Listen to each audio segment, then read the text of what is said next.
My name is Sepi, and I also worked with Nora and Jesse and Michelle at Creativity for Peace, and but I did it part-time, and I worked at Casa Milagro group at first, but then with individual 3 times, 4 times a week, and I had my clients at the counseling center.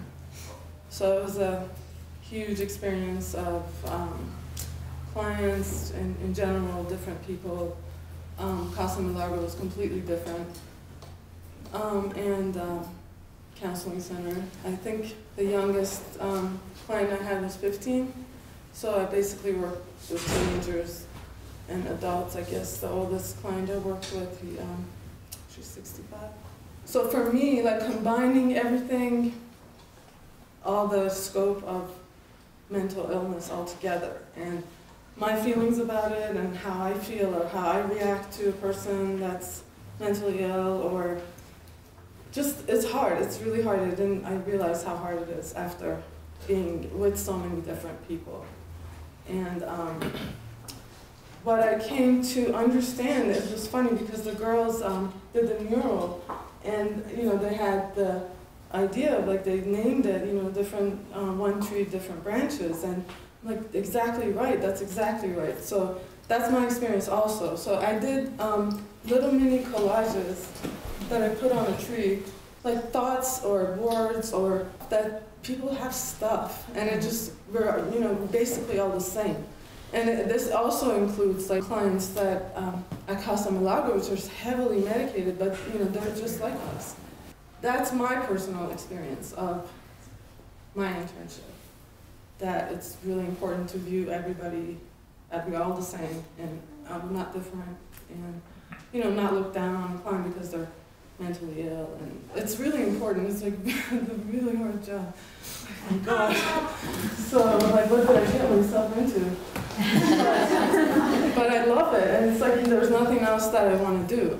Personal experience that I had was with the Peace Camp was kind of personal for me because I'm from the Middle East and I am from a war zone and all that stuff. So it was really personal for me to be involved with that, what the girls were doing.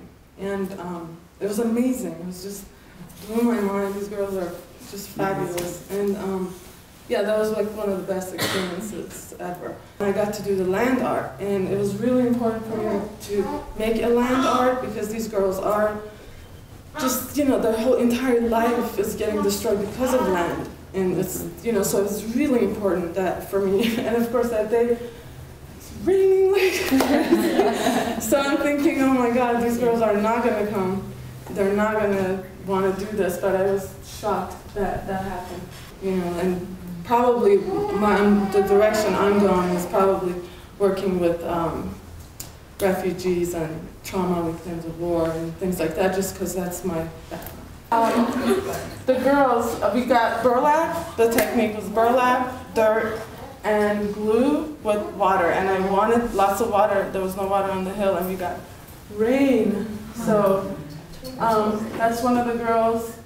And look, we all had to wear bags, and they were just getting dirty. And it was really interesting because the first thing they went for is the roots. They all started making the roots, like without even me telling them anything.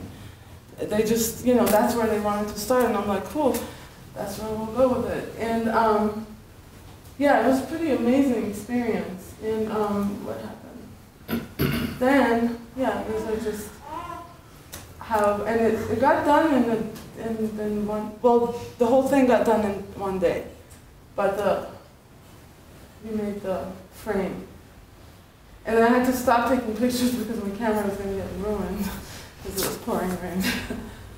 But I think Nora got a couple of it. That's where they were digging in and making the roots, and it was, yeah, painting each other's faces with mud. It was awesome.